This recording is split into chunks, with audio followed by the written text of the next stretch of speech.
आज के इस वीडियो में हम दो ऐसा तरीका और ट्रिक बताएंगे जिससे कि आप अपने वेटिंग टिकट को चार्ट तैयार होने के बाद भी 100% कन्फर्म कर पाएंगे। उनमें से पहला तरीका तो ख़ास तौर पर ऑनलाइन टिकट वालों के लिए बहुत ही ज़्यादा हेल्पफुल और फ़ायदेमंद है, और दूसरा तरीका ख़ास तौर पर उन लोगों के लिए बहुत ही ज़्यादा महत्वपूर्ण और लाभदायक है जो लोग काउंटर से वेटिंग टिकट लेते हैं और चार्ट तैयार होने के बाद भी कंफर्म नहीं हो पाता है। तो बिल्कुल ध्यान से समझिए ताकि आप अपने वेटिंग टिकट को चार्ट प्रिपरेशन के बाद भी कंफर्म कर सके, क्योंकि आपको तो मालूम ही होगा कि रेलवे ने वेटिंग टिकट को बंद कर दिया है। आप वेटिंग टिकट के साथ यात्रा नहीं कर सकते हैं। वो अलग बात है कि लोग वेटिंग टिकट लेकर के इधर उधर भागकर या छुप छुपा कर यात्रा कर लेते हैं, लेकिन अगर आपको टीटी ने पकड़ लिया तो आपको फ़ाइन देना पड़ जाएगा। इसलिए वीडियो के अंत तक बने रहिए ताकि आप भी अपने वेटिंग टिकट को चार्ट तैयार होने के बाद भी कंफर्म कर सकें।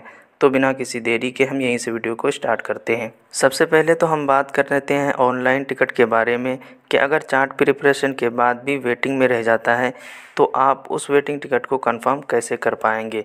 तो इसको समझने से पहले आप ये समझिए कि रेलवे में कुछ ऐसे वीआईपी कोटाज होते हैं जिसमें सिर्फ ऑफलाइन ही टिकट बुकिंग कर सकते हैं। ऑनलाइन टिकट बुकिंग करने की सुविधा उस कोटे में नहीं होती है, जैसे कि टूरिस्ट कोटा है, इसी तरह ड्यूटी पास कोटा है, इसी तरह फिज़िकल इंडिपेंडेंट कोटा है, इसी तरह और भी कोटाज है जिसमें कि सिर्फ ऑफलाइन ही टिकट बुकिंग की जा सकती है। अगर चार्ट तैयार होने से पहले पहले इन कोटाज में अगर टिकट बुकिंग नहीं की जाती है तो ऐसे में इन सभी कोटों की सीटें रेलवे के पास अवेलेबल रहती है। जैसे कि आपने कभी देखा होगा कि ट्रेन की चार्ट निकल जाती है लेकिन फिर भी वहाँ पर टिकट शो होता है कुछ इस प्रकार, जैसे कि आप यहाँ स्क्रीन पर देख पा रहे होंगे।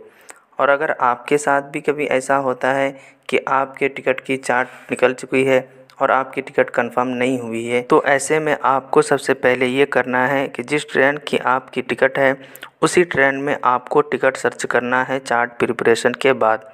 अगर ट्रेन में टिकट खाली रहेगी, सीट खाली रहेगी, तो आपको कुछ इस प्रकार वहाँ पर शो होगा और आप वहाँ से टिकट बुकिंग कर सकते हैं चार्ट प्रिपरेशन के बाद भी। अब यहाँ पर आपके मन में एक सवाल आ रहा होगा, वो ये है कि सर जब हमारे पास पहले से ही वेटिंग टिकट है फिर अगर दोबारा से हम टिकट बुकिंग करते हैं तो यहाँ पर हमारा पैसा वेस्ट हो जाएगा।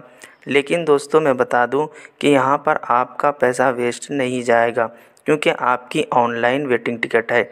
और ऑनलाइन वेटिंग टिकट के बारे में रूल्स ये है रेलवे का कि अगर चार्ट प्रिपरेशन के बाद वो कंफर्म नहीं हो पाता है तो उस टिकट का रिफ़ंड आपको आपके बैंक अकाउंट में 2 या 3 वर्किंग डेज़ में रिफ़ंड कर दिया जाता है। लेकिन यहाँ पर एक इम्पोर्टेंट बात ये है कि ऑनलाइन वेटिंग टिकट का जो रिफ़ंड ऑटोमेटिक मिलता है वो सिर्फ उसी वेटिंग टिकट का मिलता है जो कि एक पर्सन की टिकट बुकिंग की गई हो। लेकिन अगर पार्शली वेटिंग टिकट हो, यानी कि एक ही पीएनआर नंबर पर कई लोगों की टिकट हो, कुछ का कंफर्म और कुछ का वेटिंग हो, तो उसका ऑटोमेटिक आपको रिफ़ंड नहीं मिलेगा।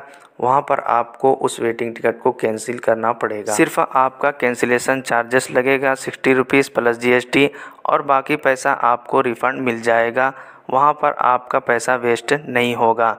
इसीलिए मैंने स्टार्टिंग में बताया था कि पहला जो तरीका है वो ऑनलाइन टिकट वालों के लिए बहुत ही ज़्यादा फ़ायदेमंद है। वहीं अगर बात करें काउंटर की टिकट वालों के लिए तो यहाँ पर उसका पैसा वेस्ट हो सकता है। अब बात कर लेते हैं काउंटर की टिकट के बारे में कि अगर चार्ट प्रिपरेशन के बाद भी काउंटर की टिकट वेटिंग में ही रह जाती है, कंफर्म नहीं हो पाती है, तो ऐसे में उसको चार्ट तैयार होने के बाद कैसे कंफर्म किया जा सकता है। तो उसको दोस्तों आप इस तरह से कंफर्म करा सकते हैं। उसके लिए आपको ये करना है कि आपको अपने IRCTC में चले जाना है। वहाँ पर आपको एक ऑप्शन दिखता होगा चार्ट वैकेंसी का, आपको उस पर क्लिक करना है। उस पर आप जैसे ही क्लिक करेंगे तो आप वहाँ पर किसी भी अपने मोबाइल के ब्राउज़र में ओपन हो जाएंगे। ओपन होने के बाद आपके सामने कुछ इस तरह का इंटरफेस देखने को मिलेगा। वहाँ पर आपको अपने उस ट्रेन का नंबर डाल लेना है जिस ट्रेन की आपकी टिकट है। फिर उसके बाद आपको वहाँ पर डेट सेलेक्ट कर लेना है जिस डेट में आप यात्रा कर रहे हैं। फिर उसके बाद आपको बोर्डिंग पॉइंट चूज़ कर लेना है, आप कहाँ से यात्रा करने वाले हैं। उसके बाद आपको सर्च पर क्लिक कर लेना है। आप यहाँ पर जैसे ही सर्च करेंगे, सर्च करने के बाद कुछ इस प्रकार आपके सामने इंटरफेस देखने को मिलेगा। यानी कि यहाँ पर ट्रेन की सारी डिटेल आ जाएगी कि इस ट्रेन में कितनी बोगी एसी की है और कितनी बोगी स्लीपर की है। फिर उसके बाद आपको यहाँ पर किसी भी बोगी पर क्लिक कर लेना है, चाहे आप एसी में कर सकते हैं या फिर स्लीपर में आप कर सकते हैं। जैसे ही क्लिक करेंगे तो आपके सामने उस बोगी की सारी सीटें खुलकर आ जाएगी, जैसे आप यहाँ पर स्क्रीन पर देख पा रहे होंगे। अब आपको यहाँ पर ध्यान देना है वो ये कि जिस सीट नंबर पर वाइट कलर का निशान रहेगा तो आपको समझ लेना है कि वो टिकट स्टार्टिंग से एंडिंग तक के लिए बुकिंग की गई है।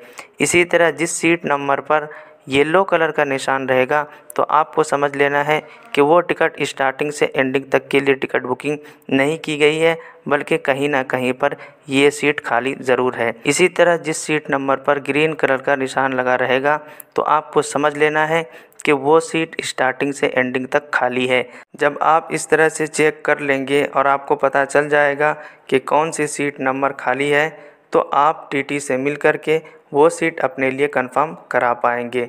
यहाँ पर लेकिन एक बात का आपको ध्यान रखना है, वो ये कि इस तरह से चेक करके जो सीटें कंफर्म की जाती है वो ऑनलाइन नहीं कर सकते हैं, बल्कि इसको सिर्फ टीटी ही कर सकता है। ऑनलाइन आप बुकिंग नहीं कर सकते हैं, क्योंकि यहाँ पर नीचे खुद लिखा हुआ है, आप यहाँ पर देख पा रहे होंगे कि कुछ स्टेशनों से तो ऑनलाइन अवेलेबल होता है टिकट बुकिंग, लेकिन कुछ स्टेशनों से नहीं होता है। तो आप इस तरह से चेक करके टीटी से मिल करके अपने लिए टिकट कंफर्म करा सकते हैं। इस तरह से चार्ट वैकेंसी के ज़रिए जो टिकट बुकिंग की जाती है, टिकट कंफर्म कराई जाती है, उसमें अगर आपकी वेटिंग टिकट काउंटर की होती है तो वहाँ पर आपका एक्स्ट्रा पैसा नहीं लगता है। लेकिन अगर आपकी ऑनलाइन वेटिंग टिकट होती है तो ऐसे में आपको उस टिकट का पूरा फेयर लगेगा, क्योंकि ऑनलाइन वेटिंग टिकट का तो नियम वही है जो मैंने पहले बताया कि उसका रिफ़ंड ऑटोमेटिक आ जाता है।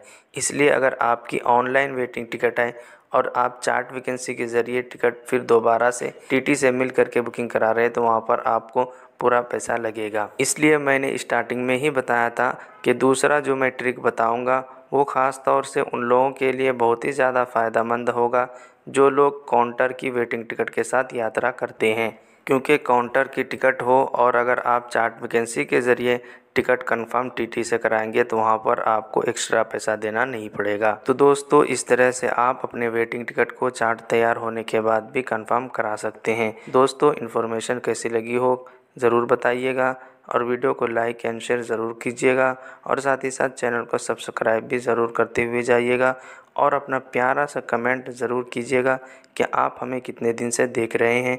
तब तक के लिए बाय बाय, मिलते हैं नेक्स्ट वीडियो में।